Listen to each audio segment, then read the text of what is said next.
കഞ്ഞിപ്പാത്രം കൊണ്ടുവരും. കഞ്ഞി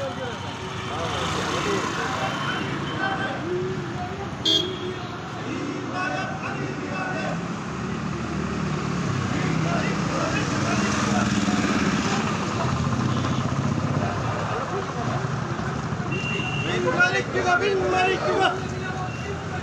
ഈ നിയമം പിൻവലിക്കുക.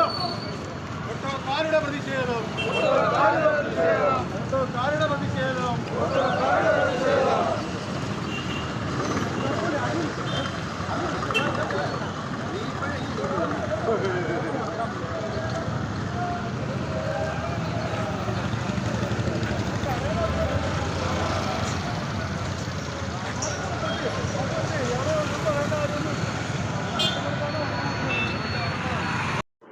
ഓച്ചിറയിലെ ഓട്ടോറിക്ഷ തൊഴിലാളികൾ പ്രതിഷേധ പ്രകടനം നടത്തി. മോട്ടോർ വാഹന വകുപ്പ് നടപ്പിലാക്കുന്ന പരിഷ്കാരങ്ങൾ പിൻവലിക്കുക എന്ന ആവശ്യത്തോടു കൂടിയാണ് ഓച്ചിറയിലെ ഓട്ടോറിക്ഷ തൊഴിലാളികൾ പ്രതിഷേധ പ്രകടനം നടത്തിയത്.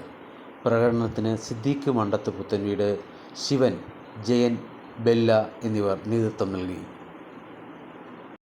കുടുംബങ്ങളാണ് ഓട്ടോറിക്ഷ രംഗത്ത് അവരുടേതായ വസ്തുവകകൾ പണയം വെച്ച് മറ്റുള്ള കാര്യങ്ങൾ പണയം വെച്ച് ഒരു ഓട്ടോറിക്ഷയും എടുത്ത് ജീവിതമാർഗമെന്ന് കരുതി സ്റ്റാൻഡുകളിൽ കഴിഞ്ഞുകൂടുന്ന ഓട്ടോറിക്ഷ തൊഴിലാളികൾ അവരെ വല്ലാത്ത ഒരു ബുദ്ധിമുട്ടിൽ കഴിഞ്ഞുകൂടുമ്പോഴാണ് സർക്കാരിൻ്റെ ഭാഗത്തു നിന്നും ഇങ്ങനെയുള്ള മീറ്റർ സംവിധാനങ്ങൾ അടിച്ചേൽപ്പിച്ചുകൊണ്ട് ടാക്സ് അങ്ങനെയുള്ള വിഷയങ്ങൾ അടിച്ചേൽപ്പിച്ചുകൊണ്ട് ഒരു കാരണവശാലും ഇവിടെ ജീവിക്കാൻ അനുവദിക്കാത്ത ഒരു ചുറ്റുപാടിലേക്ക് സർക്കാർ സംവിധാനങ്ങൾ മാറുമ്പോൾ ഞങ്ങളെപ്പോലെയുള്ള ഓട്ടോറിക്ഷ തൊഴിലാളികൾ വളരെ ബുദ്ധിമുട്ടിയാണ്. ഒരു നേരത്തെ അരി മേടിക്കാൻ പോലും കഴിവില്ലാത്തവരാണ് മിക്കവാറുമുള്ള ഓട്ടോറിക്ഷ തൊഴിലാളികളെന്ന് പറയുന്നത്.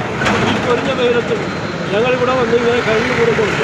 അത് സമ്മതിക്കാതെ റെയിൽവേ ഉദ്യോഗസ്ഥരുൾപ്പെടെയുള്ള ആൾക്കാർ ഓട്ടോറിക്ഷ സ്റ്റാൻഡിലും മറ്റുള്ള അനവധി സ്റ്റാൻഡുകളിൽ കയറിയിറങ്ങി പീഡന നടപടി എന്നുള്ള രീതിയിൽ തന്നെ വണ്ടിയുടെ താക്കോലുണ്ടി എടുക്കുക, അല്ലാതെ കർശന നടപടികൾ സ്വീകരിച്ചുകൊണ്ട് ഇവിടെ ഓടാൻ കഴിയാത്ത അവസ്ഥയിൽ കഴിയുമ്പോൾ ഇങ്ങനെയുള്ള മീറ്റർ സംവിധാനങ്ങൾ GPS സംവിധാനങ്ങളൊക്കെ നമ്മുടെ മേലിലേക്ക് അടിച്ചേൽപ്പിക്കുന്ന ഈ നടപടി അവസാനിപ്പിക്കണം. സർക്കാർ ഒരു പുനർചിന്തനം നടത്തി ഞങ്ങളുമായി സഹകരിച്ച്, ഓട്ടോക്കാരെന്ന് പറഞ്ഞാൽ ഇന്ത്യയിലെ തന്നെ ഒരു വലിയ പ്രസ്ഥാനമാണ്. അതുകൊണ്ട് തന്നെ എല്ലാവരും സർക്കാർ സംവിധാനങ്ങൾ ഞങ്ങളുമായി സഹകരിച്ച് മുന്നോട്ട് പോകണമെന്ന് അപേക്ഷിച്ചുകൊണ്ട് ഈ ജാഥ ഇവിടെ എത്തിയ ഞങ്ങളുമായി സഹകരിച്ച എല്ലാ ഓട്ടോറിക്ഷ തൊഴിലാളികൾക്കും എല്ലാ നാട്ടുകാർക്കും നന്ദി അറിയിച്ചുകൊണ്ട് നിർത്തുന്നു. നന്ദി, നമസ്കാരം.